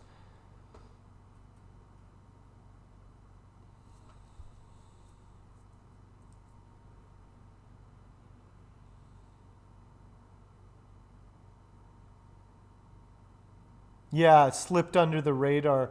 It's weird. Yeah, so far nothing went missing, but a couple of my guitars um, have been held for ransom in duty charges, and like it's just part of it. So I kind of have to warn Europeans that it's like, yeah, you may have to shell out a bit of cash for this thing. If you're into it, I get it. If you're not, that fair enough.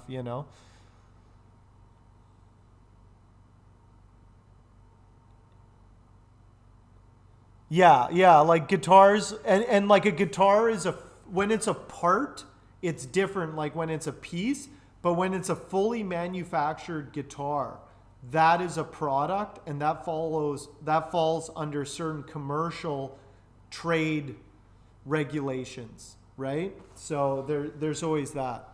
Especially in Germany. Germany still manufactures a lot. Same with France. France and Germany still manufacture a lot of items. So they have a lot of protectionist laws, which isn't bad. Like they protect their own industries. Europe has always been very good at protecting their own industries. It's just how it is. Here in North America, we got free trade. We don't care what industries get destroyed. Bring in the cheapest stuff we can get, you know. Very long day wiring. It's worth it, especially for fan frets pickup. Wow, that's going to be a really nice build, Nico. I'm looking forward to seeing it. Especially like it's awesome that you can just fabricate all that stuff yourself. Ben, what's going on? Yeah, that's what happened to Stalking Tiger is they had to inspect the wood. That's another thing. Importing the wood is an issue. As you know, Tari, certain woods are banned. They don't want to see rosewood. They don't want to see ebony. You know, that's ooh. That ukulele is rosewood, so it might be a little bit tricky as well. So there's those things as well. But can they even tell the difference with wood? Who knows? Hmm. That's something to keep in mind. Is that thing is rosewood, but yeah, I've been carving this neck. This neck was a block of wood. Now I'm carving it. You saw me carve it last. Oh, you weren't on the last stream, Rage. You totally missed Wednesday's stream when I got down to work. I was totally getting down to work. Nico, I gotta show you. I gotta show my French bro this. He's seen this online. So here it is.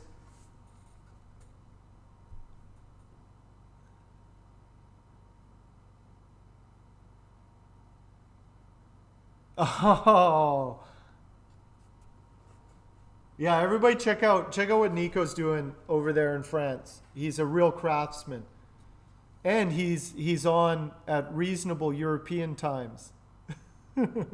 But for you guys who like to stay up late, all you Europeans who like to stay up all night and watch my stream, I appreciate that you're here. Yeah. So Paduk body. So Nico, remember when we were talking about like the different scarves on the neck? I think you were saying I showed you one of my ukes and you kind of liked that. So I did do kind of an interesting. I did a Paduk scarf into the maple. Luckily, I had enough. I had enough for a head cap as well. The Burl is crazy. And I bound the fingerboard and did a little blue strip into a bird's eye maple fingerboard. So I think that as a piece, I'm going to do chrome hardware as well. So, oops. Yeah. So that's, and it's not too bad weight. I chambered it. Usually Paduk is pretty heavy. I chambered it, so it's got a good weight. It's not, it doesn't feel too heavy. I'm really interested. I've never heard the sound of a Paduk bodied guitar. So a Paduk semi-hollow guitar is definitely, I've never heard what that sounds like. So we're going to find out soon enough. Yes, so this top, I didn't make this top. It is pressure dyed. So in a vacuum chamber, they put the red on and then the blue, and then the vacuum pushes it through. First they stabilize it, the burl, with some epoxy. So there's some epoxy there. But yeah, normally, I'll show you. I have Will is working on a Burl guitar right now.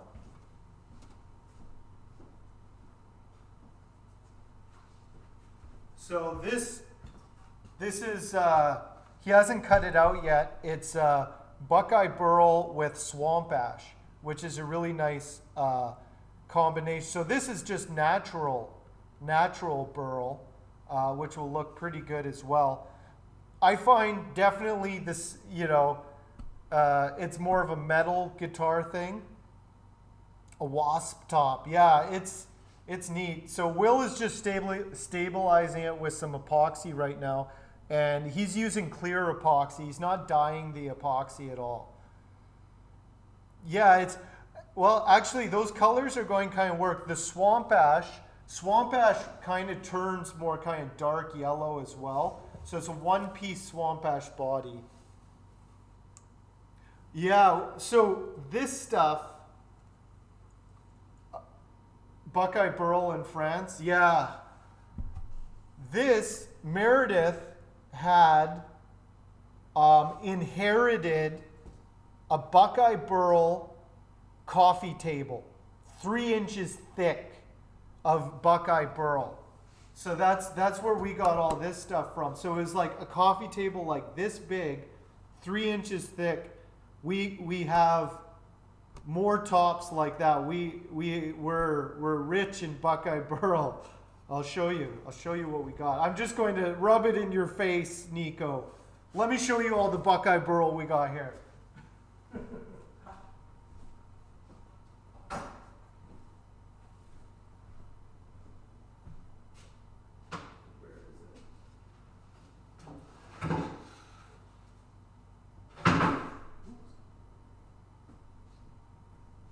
So we got some more here. So I'll show you. It was the ugliest table in the world. So that was what the table looked like. It was just this big round, and it's like just covered in this orange lacquer. Look how thick that lacquer is. Yeah. So nobody wanted the table, and Meredith took it. Everybody was like, "Oh, that thing is so ugly." And then underneath is the Burl. And so we have quite a few tops. Meredith actually made a full Buckeye Burl bodied guitar, which is just insane. Like, I think that's like, I've never seen that before. It might be one of the only ones. Buckeye Burl body, no top, solid body, Buckeye Burl.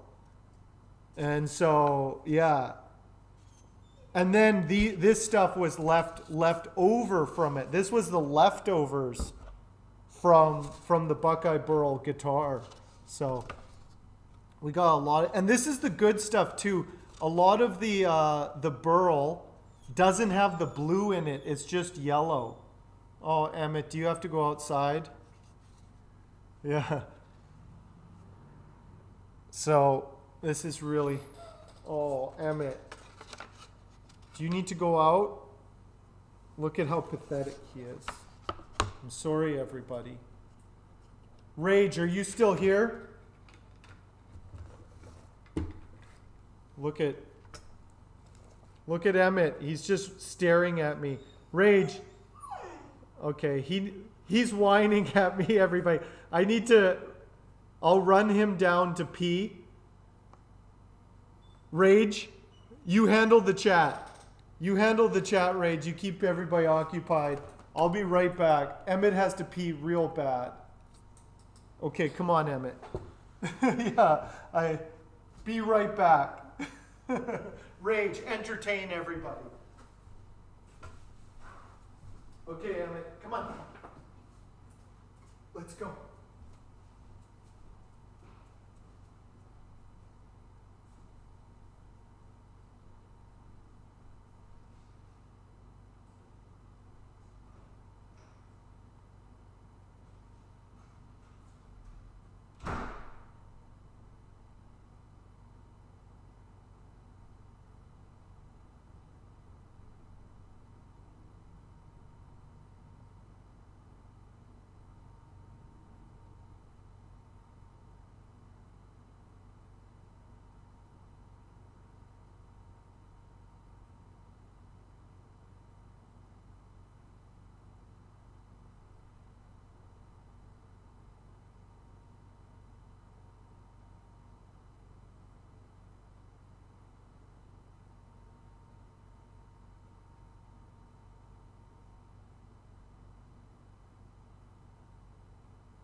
Okay, I'm back.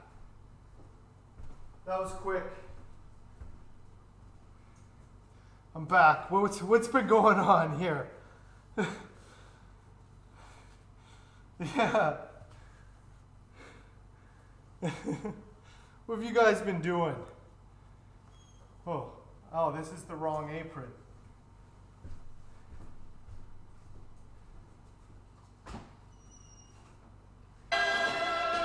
Nice.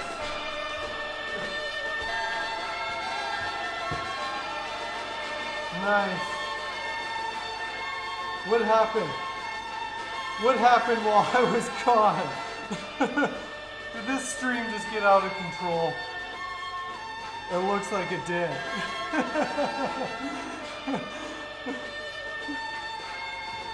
Oh man. Okay. I'm back, everybody. That didn't take too long.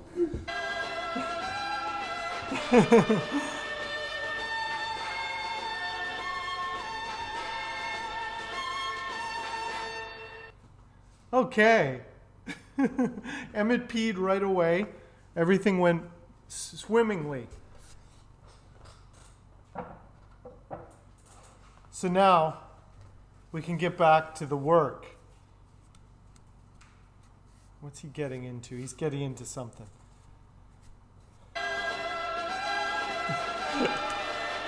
Oh man, we got overlapping burn piles.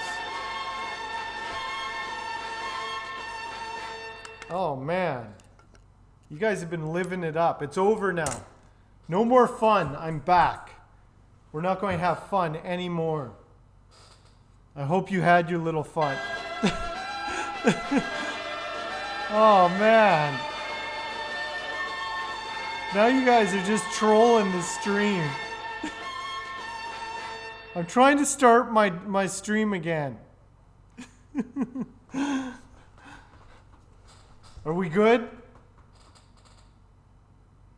Oh, apparently not. I'm going to turn that off. Oh.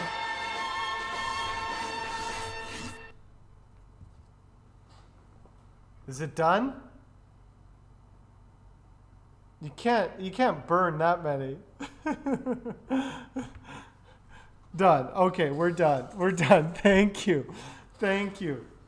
Okay, I'm glad you guys had fun while I was out. So, anyway, yeah, Buckeye Burl. we're having a Burl party tonight.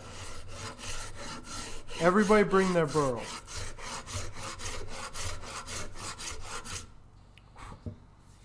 So, I got to get this a little bit thinner. Just a little bit thinner. It's about a millimeter too thick right now. No enjoying yourselves. You will only enjoy me.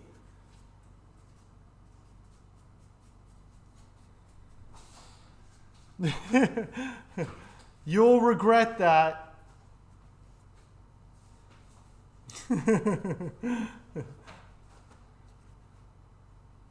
Suddenly it becomes Rage's stream.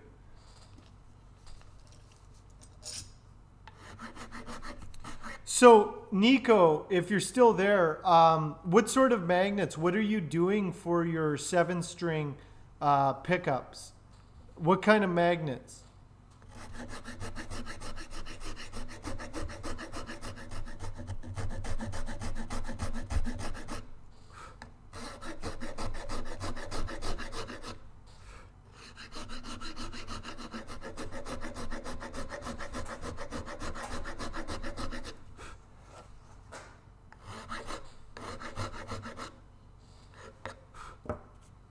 Let's get that nice. Like alnicos.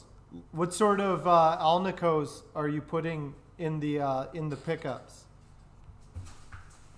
For the bobbins, or for the poles. What sort of poles are you putting in?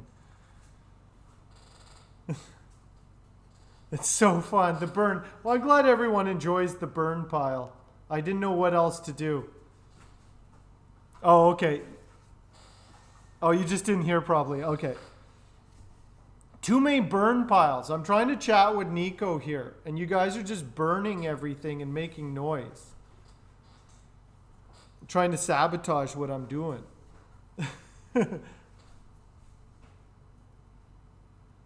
Alnico Fies. Yeah, that's funny. So I was looking at some Alnico 8s. What's your opinion on the Alnico 8? Rage, you need to build some Alnico 8 ultra metal pickups. That's what the metal guys want is Alnico 8. Yeah, the hottest of the hot.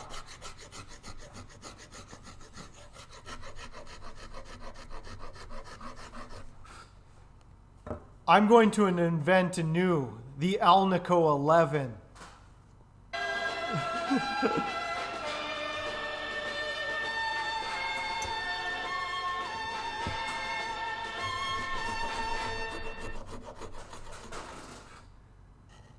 All my pickups have Alnico 11s.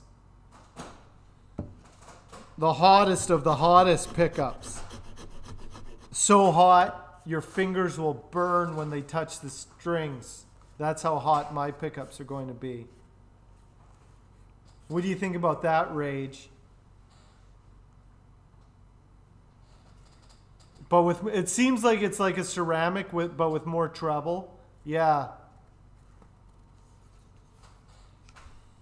I don't even understand those things. Then it'll sound like a P90, Tari. Yeah. Alnico 11s. That's the only thing in my guitars. I invented the Alnico 11. You don't even need a distortion pedal. You don't even need an amp. That's how amazing my pickups are. You don't even need to plug it into an amp, and it's the loudest thing you've ever heard. That's how powerful my Alnico 11s are. Yeah.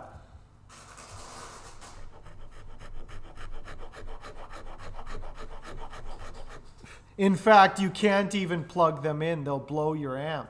That's how powerful they are. Pathetic. So hot. Baywatch Pamela Anderson seems average in comparison. Exactly. You'll forget everything you know. It'll change your entire perspective on everything. Yeah.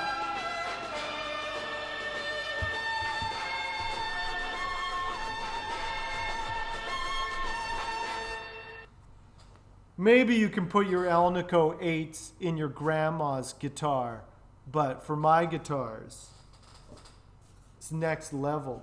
My clients expect the hottest guitars.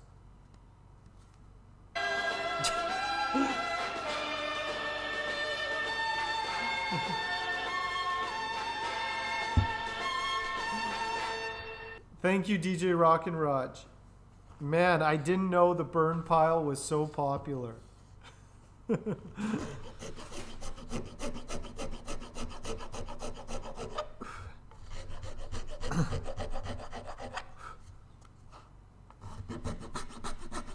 All in honor of Rage.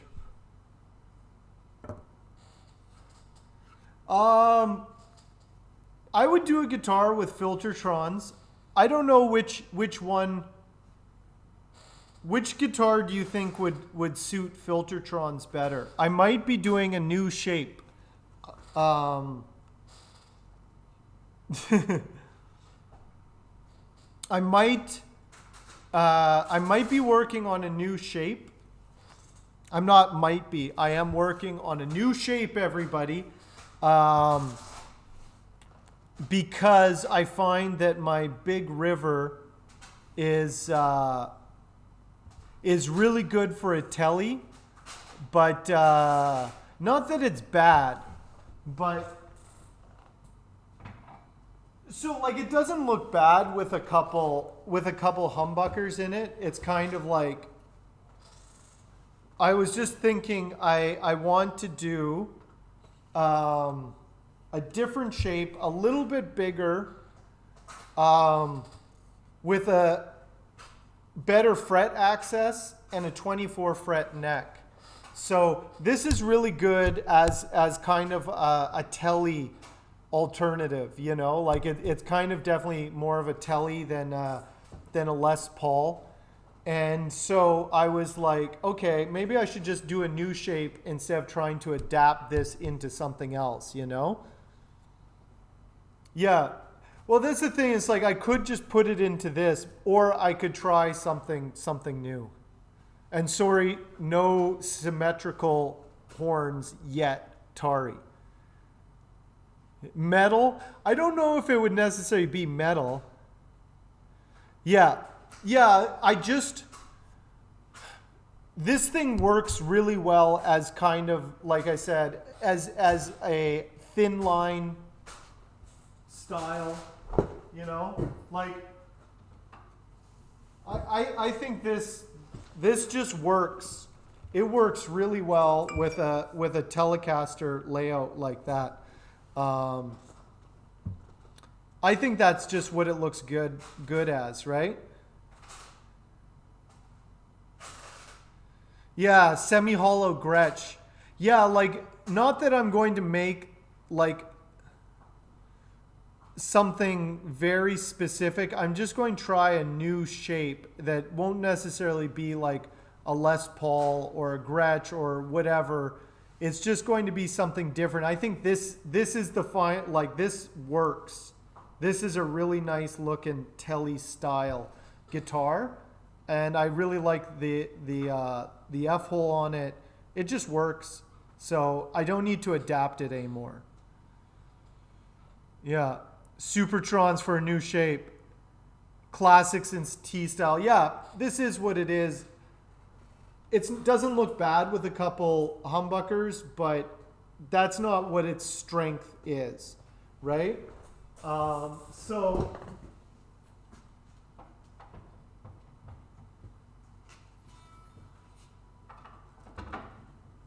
I want to do more of a, it's not going to be radical, like it's not going to be a crazy shape, but it'll be more unique, and that's the thing. And it's like 24 frets, really good fret access, still a very classic looking shape. It's still going to rhyme with my other body shapes, but it's not going to be like the same. You know what I mean? Yeah. I have no desire to do one yet, Tari. Someday. Pile depleted. Success, Rock and Raj. Success. But yeah, that's what I'm working on is a new shape. A new shape. I'll show you. I'll probably get it cut out at some point. It's still going to be a semi-hollow. I'm going to do. Here's another thing that Tari will like is it will have a tilted. The neck will be like a Gibson neck. It's going to be slightly like a 4-degree angle because I do really like the hip shot Baby Grand bridge. And so I want to build a guitar that looks really good with the Baby Grand. So it will have all the things. It'll have that a really nice bridge. It'll have the tilted neck. It'll have it's going to be bolted on. It won't be a set neck though. It'll still be bolted on. It's just going to have a few little features, just a few little features that are kind of interesting, not a radical departure from what I'm doing. So, might be a couple new bodies coming up, along with the my metal guitar. So I got a few things to prototype, but I will get to those after I finish all my collaboration stuff. But definitely 2 new bodies in the works. The Roya Destroyer. I don't know if I'm going to call it the Roya Destroyer. We'll have to name them. So I will have and this one will be a 24 fret as well. 24 fret, but it will be I don't know what bridge, probably hip shot. It'll look very similar to the Dunvegan though. A metal guitar. Metal Dad, you'll have to, and it will be a reverse headstock. We'll see. The Hank Spud. I'm just going to give it the most unmetal name. It'll be the Hank Spud. Oh, that's the Spud. Have you played the Spud yet? It rocks. It's got Alnico 11s. The new Hank Spud. Oh man, this Spud just destroys.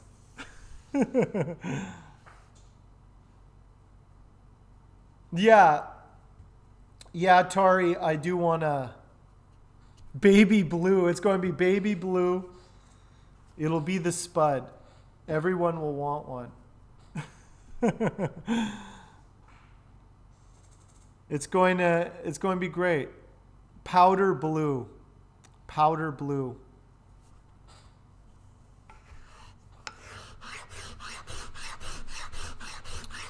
Or maybe I'll just call it the Rage.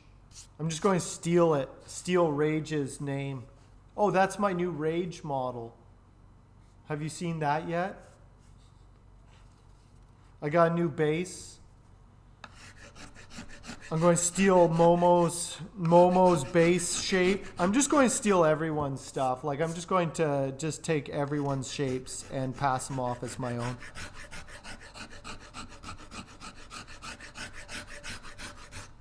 Why work? Here's the thing. Rage is always hassling me about working. He's like, have you been working? And I'm like, look, man, I've worked enough.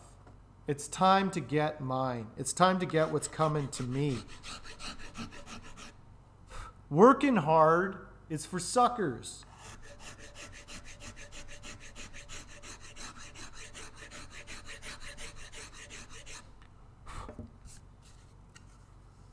You don't see cool people working hard. They're too busy partying. That's what I want to do. I'm done working hard, being in the shop all the time. I want to party. And the only way I can do that is by stealing from all my friends so to fund my lifestyle. Work smarter, not harder. Exactly. I'm not stupid. I know what's a good idea, and I'll take yours if it's good enough. A headless single bridge for you, a Strat type tremolo, a flat bridge, and a style of hip shot. Oh, that's interesting.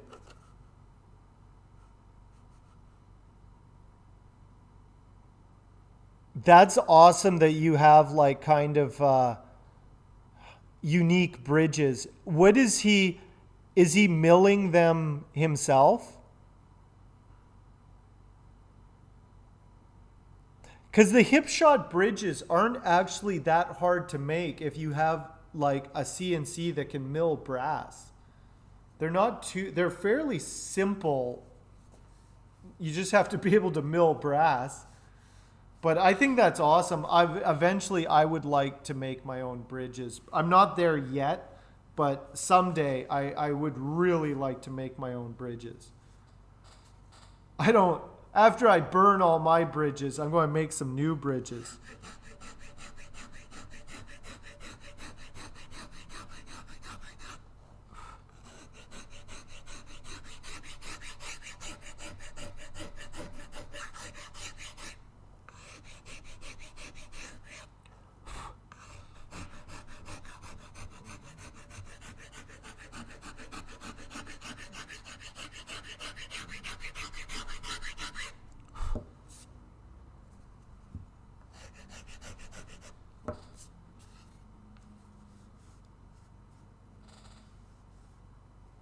High quality and finish. Nice. Does what's his name? And is he doing this kind of like does he have like products for sale, or is he just making this for you? Okay. Yeah, let me know, Nico. I'm really interested in that. I think that's really neat because it's like I was talking to Jer about that, and he's like, I'm so sick of hip shot bridges. And it's like, man, they work and they're really nice. And he's like, yeah, but they're on everything. And I totally get it. It's like they're on everything because they work and they're good bridges. But it would be neat to have like a unique, really nice, unique bridge. Eventually, I would like to get some bridge. Get a unique bridge.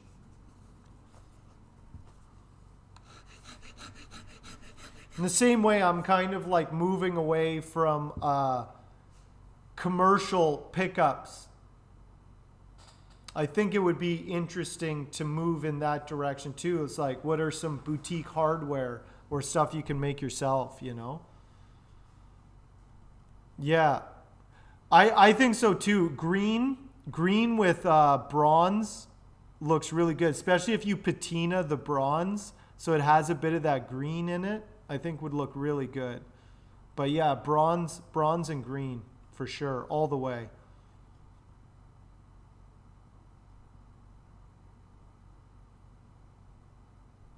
Oh, nice. That sounds like that sounds like the guy you want to be building bridges. I'm interested in that for sure.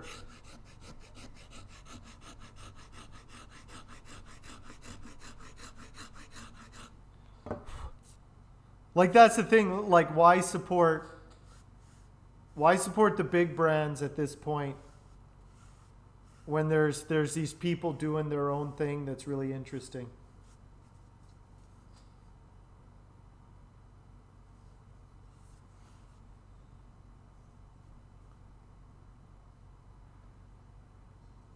Cool. I'm really interested in that. We use Hipshot a lot in here as well, especially on the Dunvegan guitars. It's all Hipshot. I'm putting Hipshot on. This guitar is getting a Hipshot bridge just because I want something simple and easy to set up. I just don't want anything going wrong with this one. So that one's getting Hipshot. So it's not bad, but it would be nice to get something more unique.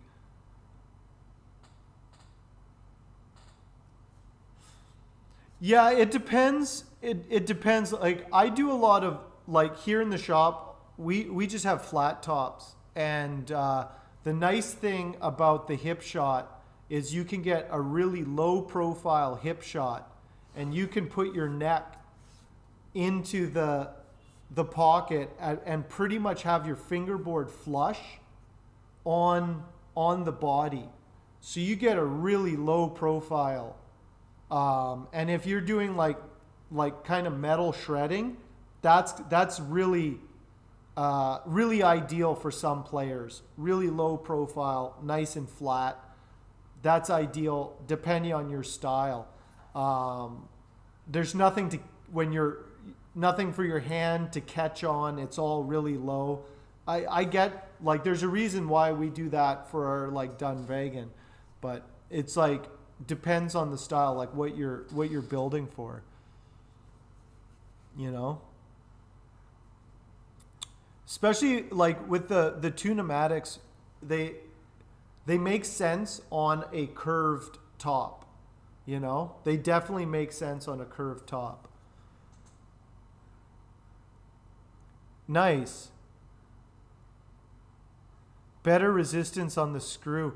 That's good. Like, because nothing's worse than stripping your truss rod and then the neck is ruined, you know? I think that's a really good idea, especially if you're doing set neck guitars where you're gluing the neck in and you want the best truss rod you can get in that neck because like there's no way out. Like, yeah, I guess you can take the fingerboard off, but I would rather, if I was doing a set neck guitar, I would want the best truss rod in there that I don't have to worry about it ever stripping, and that neck will just last, you know? Yeah, the SG is a flat top. That's true. That's true. Tari always pulls out, but the SG is the exception to the rule. It's the exception, not the rule, Tari. You and the rest of those SG guys are just going to have to accept that. Yeah.